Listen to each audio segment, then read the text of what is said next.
Ang kalayaan ay inaalagaan, binabantayan at ipinaglalaban.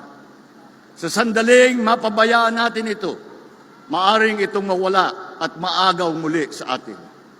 Sinisimbolo ng okasyon natin ngayon ang parada ng kalayaan na masasaksihan natin maya-maya. Ang ating pagsisikap na maisabuhay sa puso ng bagong Pilipino na narito ngayon. Ang tunay na diwa ng kabayanihan, kalayaan at pag-asa. Ang ating mga ninuno ay hindi umurong sa digmaan. Kaya tayo ay hindi rin tatalikod sa tungkuling ipagtanggol ang ating nasasakupan. Ipakita natin sa buong daigdig na ang tunay na kapangyarihan ay hindi nasusukat sa lakas o sa yaman, kung hindi sa tunay na kahulugan at katwiran ng ating ipinaglalaban. Sa alab ng pag-ibig sa bayan at sa di matatawarang pagkakaisa ng ating mga mamamayan.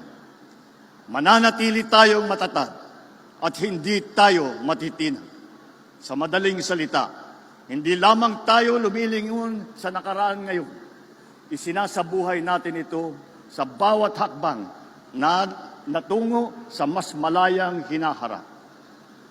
Bilang pagtatapos, tinatawagan ko kayong lahat na patuloy na tangkilikin at ipagmalaki ang ating pagiging Pilipino.